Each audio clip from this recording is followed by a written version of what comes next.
Good morning. Today is Friday, April 19th, 2024. Perhaps like many of you, I did not get much sleep last night due to the Israeli retaliation attack on Iran. As of this moment, Israel, Iran, and the U.S. are all refusing to discuss exactly what happened. As I read and as I listen overnight and this morning, it appears that Israel attacked Isfahan, an important city in Iran, which has a nuclear installation. But the attack apparently was limited to a separate military installation, and they did not attack any nuclear facility. That's the news so far.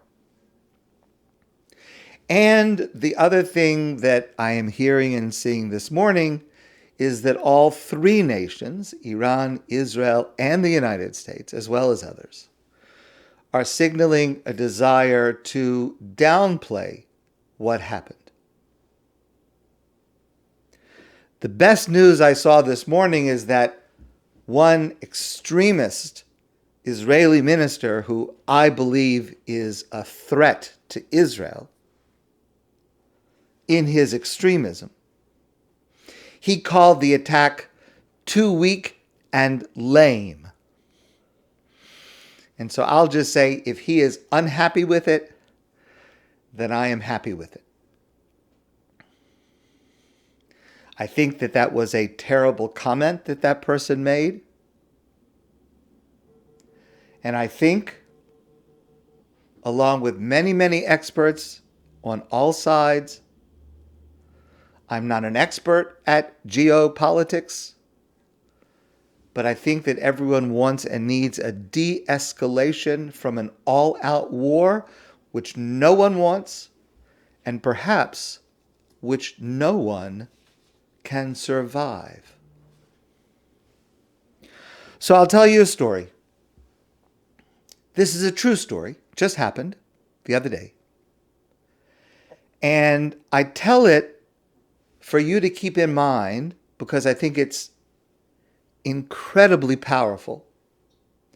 For you to keep in mind this Pesach, this particular Pesach, in all of its complexity and ambiguity, and of course, who knows what's going to happen between now and then.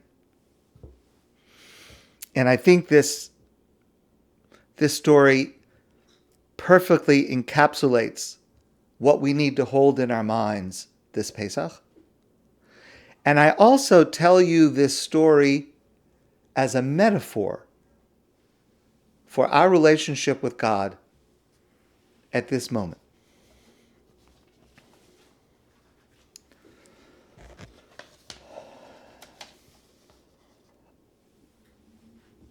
Elisha Lowenstern was a 38-year-old member of the IDF in the reserves.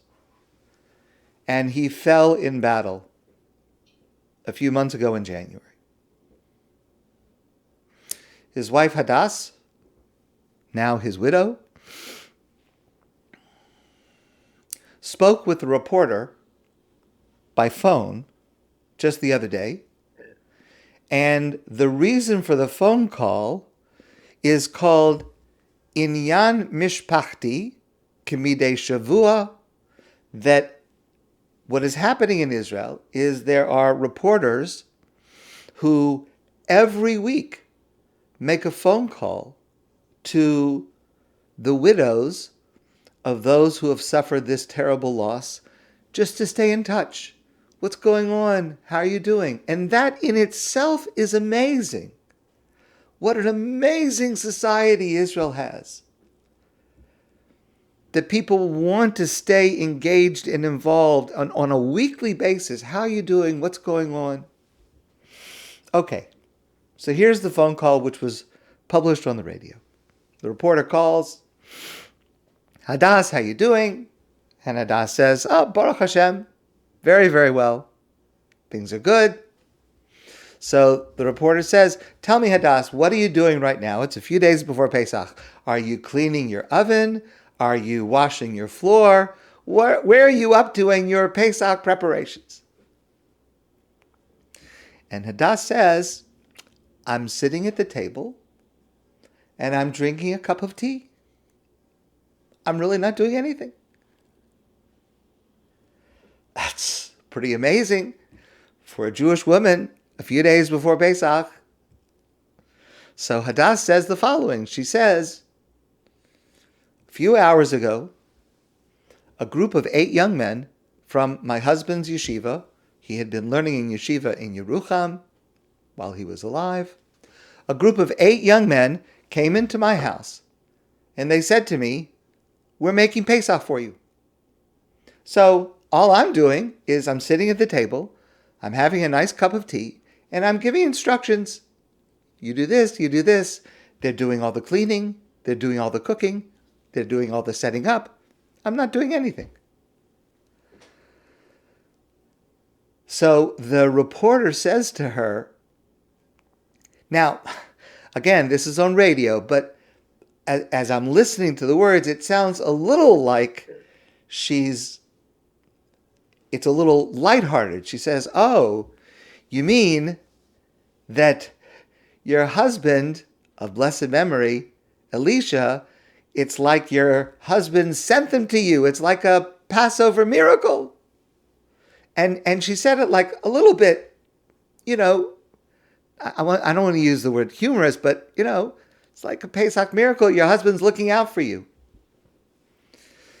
And please listen carefully, because when Hadas answers, she answers in a very serious manner. Listen to what she says. She says, Elisha haya adam achroi uretzini. My husband Elisha, of blessed memory, he was a person who was very responsible and very serious. Kishahayinu mu'urasim, when we were engaged to be married, hu katav li petek, he wrote a document to me. And the document said, Ani mitchayav, I hereby obligate myself. This engaged fellow to his fiancée. I hereby obligate myself. Sha'ani ed'ag lach ba'olam hazeh u'ba'olam haba.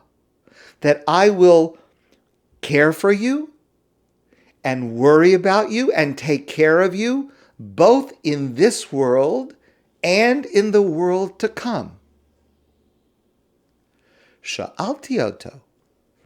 So Hadas says, I asked him, and this is a young couple, they're engaged. I asked him, Lama katavta zeh? Why did you write that? Hu amar li, he said to me, Ani mavtiach, I am promising you, Shani ohevotach lenetzach, that I will love you for all eternity.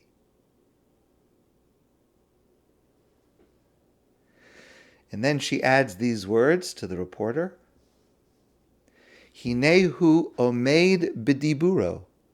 See, today he is keeping his word. V'shalach li et malachim ha'ele. And he sent me these angels to make Pesach for me.